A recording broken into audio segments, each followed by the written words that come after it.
Warahmatullahi wabarakatuh. Saudara-saudara mahasiswa yang kami sayangi, kita kali ini akan membahas political discourse in international relation. Ya, bahasa Indonesianya itu political discourse itu pidato politik.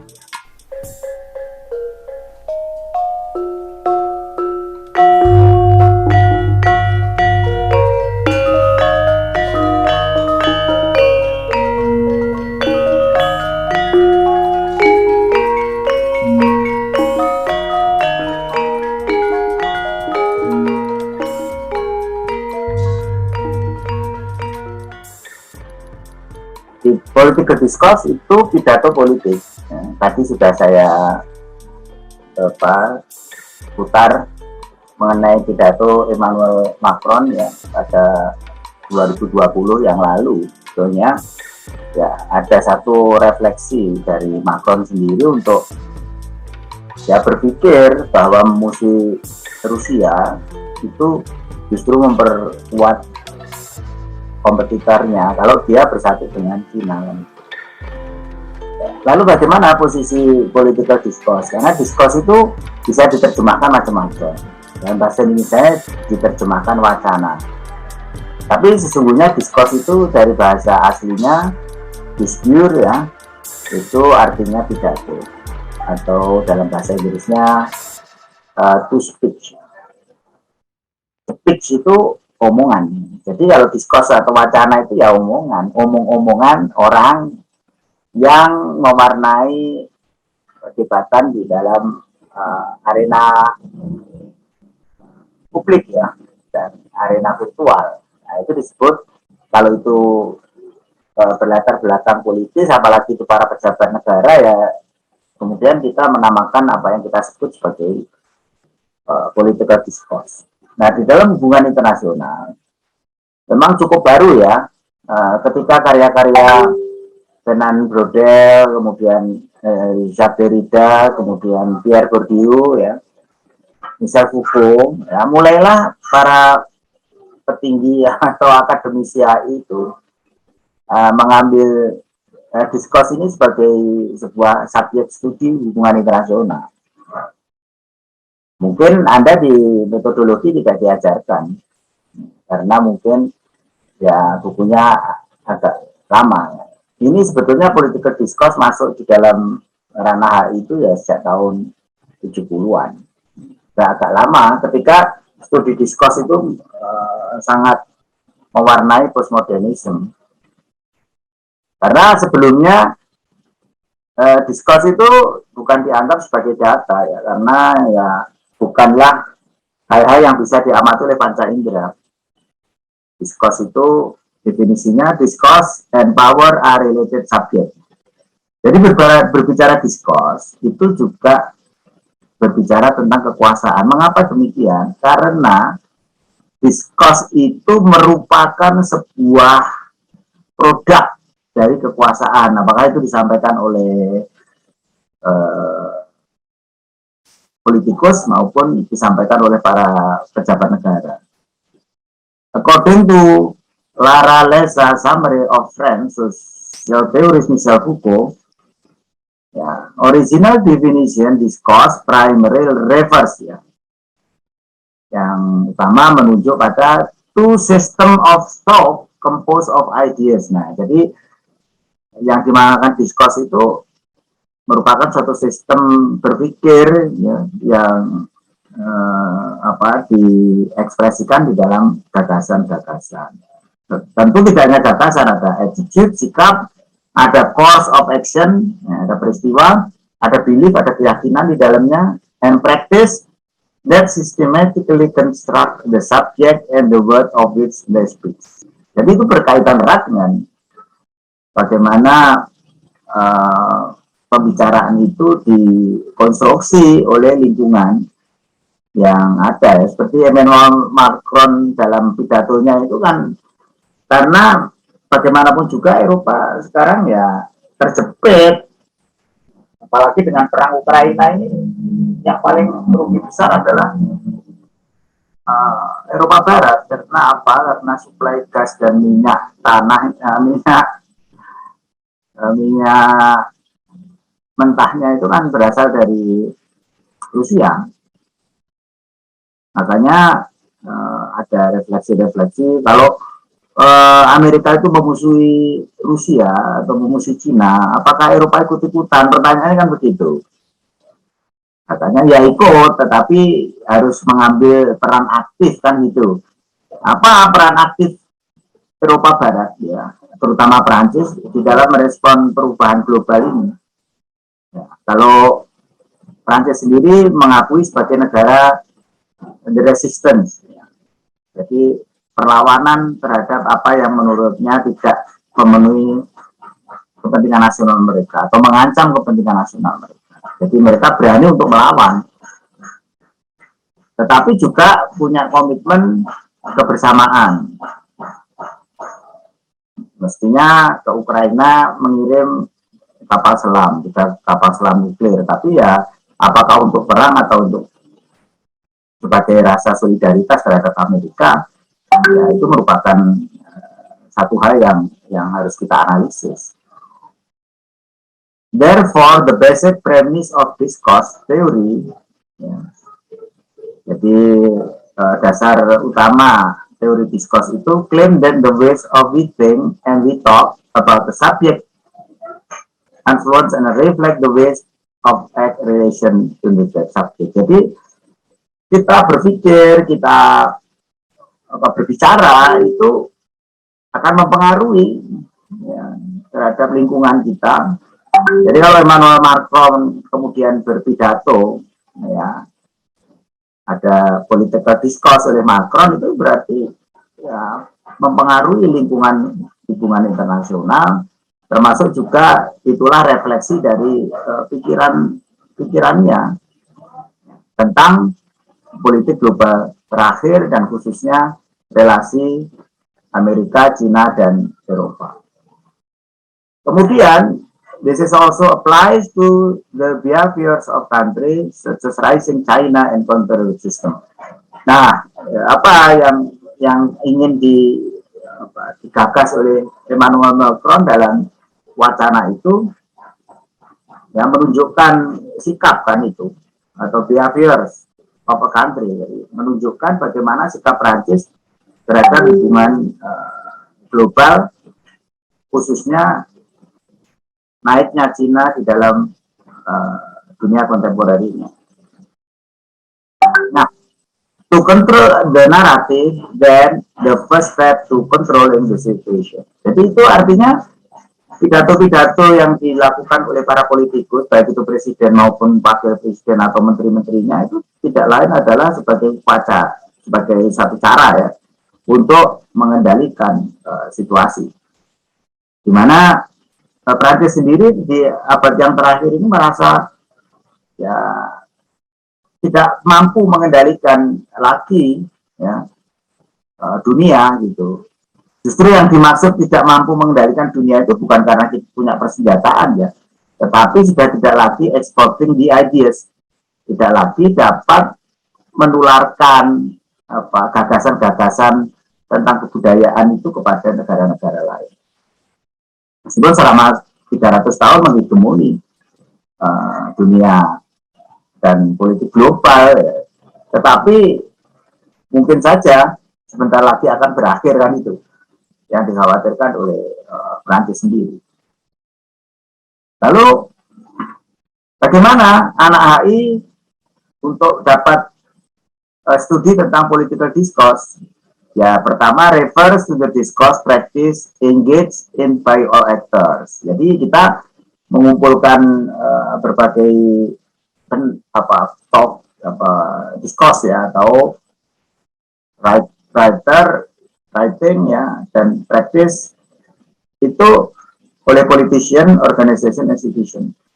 Jadi itu semuanya di dalam proses politik global itu selalu muncul, apakah itu di YouTube, apakah itu merupakan satu ekspresi di media internasional maupun yang lain-lain.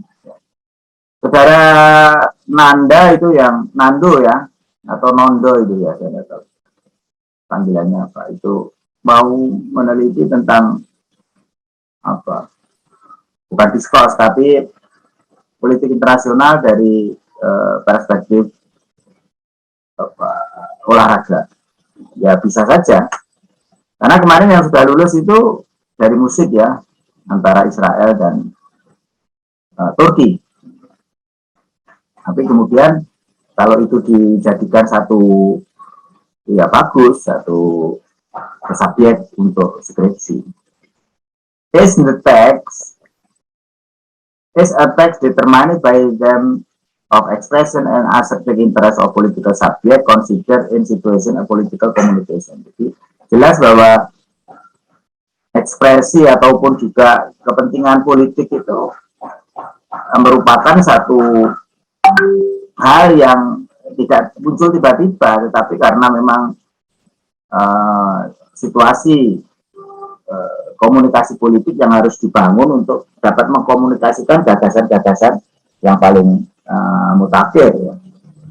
Dan itu biasanya ada respon dari negara-negara lain.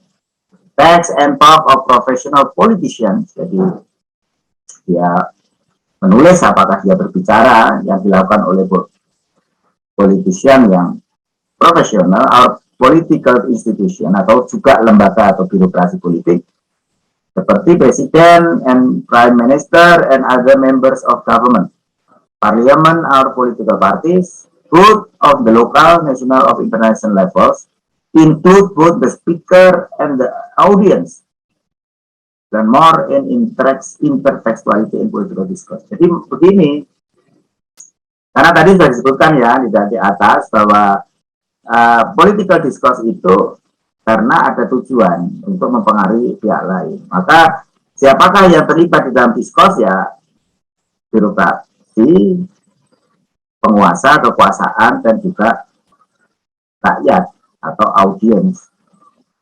Jadi dua-duanya diteliti bagaimana interaksi yang terjadi di dalam political discourse itu.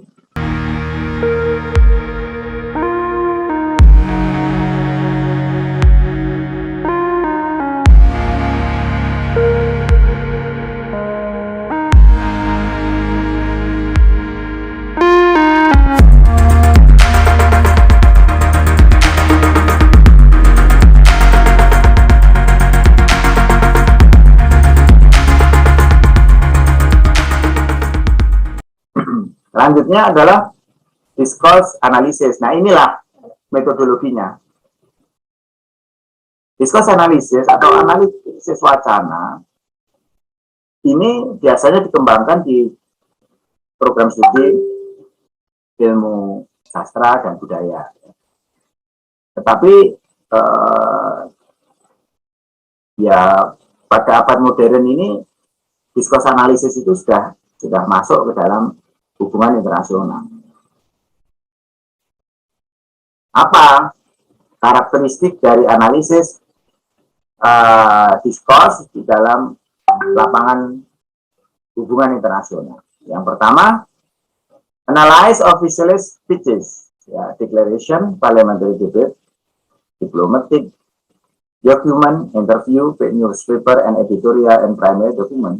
Jadi sudah sangat jelas sekali ya di sini bahwa bahan atau data yang Anda gunakan untuk analisis discourse itu yang dananya siapa? Yaitu official speech, jadi apa tadi pidato-pidato resmi atau mungkin deklarasi ya, atau debat di parlemen, ataukah Anda menemukan diplomatic document yang diterbitkan biasanya setiap negara menerbitkan diplomatic document untuk menunjukkan apa position paper-nya untuk bernegosiasi dengan negara lain ya.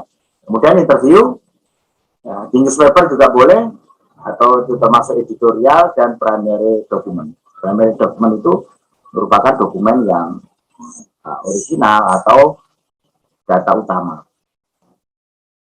In addition to this, other academic works, novels, and conceptual historian can also be analyzed.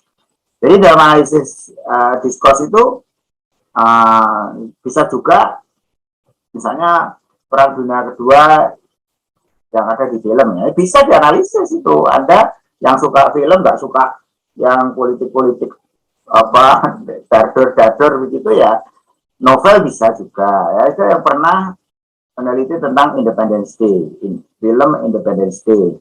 Ada yang pernah meneliti tentang film Rambo ya.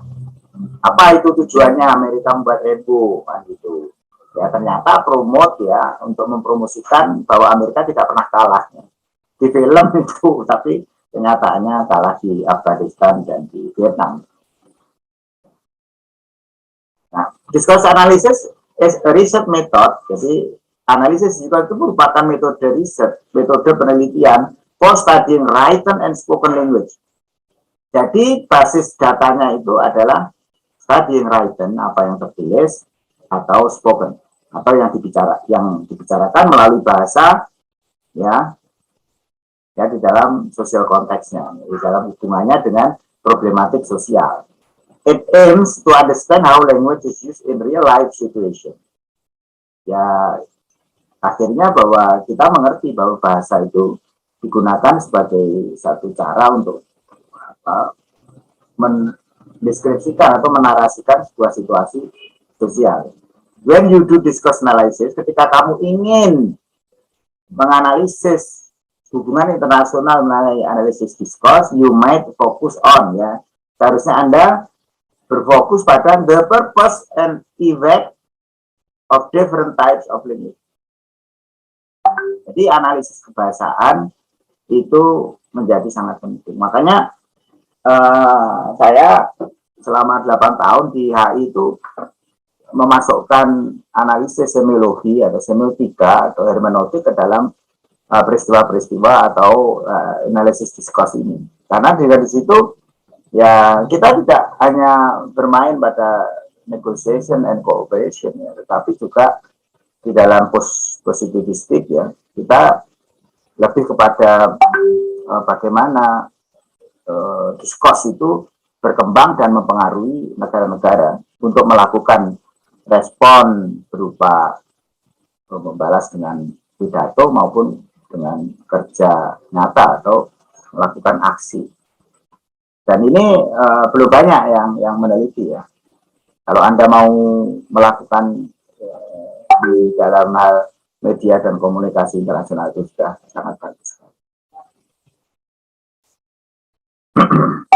Discuss of power and internationalism. Jadi intinya itu bahwa power itu tidak lagi militer dan ekonomik ya. Power itu juga media. Media digunakan untuk membedakan tingkat kekuasaan karena ada latar belakang budaya. Jadi misalnya perang Ukraina dan Rusia itu mungkin bukan dilihat dari segi bagaimana menggunakan senjata ya, tetapi bagaimana latar belakang budaya itu dapat mempengaruhi peperangan itu sendiri. Karena mungkin Ukraina itu merasa the mother of the Russian ya, atau juga karena secara keamanan dan jalur ekonomi menjadi penting, maka ada banyak cara yang ditempuh ya. Pertama jalur diplomasi, dan karena gagal maka ditempuhlah agresi atau invasi. Cara kita berpikir dan berbicara tentang subjek mempengaruhi dan mencerminkan cara kita bertindak dalam kaitannya dengan subjek itu ya. Tadi kita jelaskan di depan tadi. Jadi wacana itu merupakan cara kita berpikir dan berbicara ya, untuk mempengaruhi kan, untuk mempengaruhi dan menunjukkan sikap kita terhadap orang lain. There are three general purposes that of speech of into to inform, to persuade, and to entertain. Jadi jelas sekali bahwa apa nanti bagaimana itu cara menganalisis ya ini. Karena discourse itu atau pidato itu biasanya menginformasikan sesuatu, dan kemudian itu persuade ya, untuk mempersuasi orang lain. Yang ketiga itu entertain, bahkan sebagai cara untuk sekedar melakukan hiburan. Yang terakhir mengenai Apa itu yang disebut teori discourse atau discourse teori ya? In general, discourse theory is concerned with human expression woven in the form of language. Ya sudah, kita teori dari discourse itu karena apa? Karena human expression. Nah, orang human expression itu macam-macam. Kalau mahasiswa mungkin melakukan demonstrasi ya, lalu membuat poster-poster, lalu membuat karikatur. Ya, itu merupakan discourse. Dan saya kira sesuatu hal yang sangat menarik apabila Anda sekalian mempunyai kesempatan tidak hanya apa berbicara tentang diplomasi, national cooperation, economic relation ya, tetapi juga bagaimana ekspresi dari para pemimpin maupun masyarakat menghadapi situasi yang mutakhir.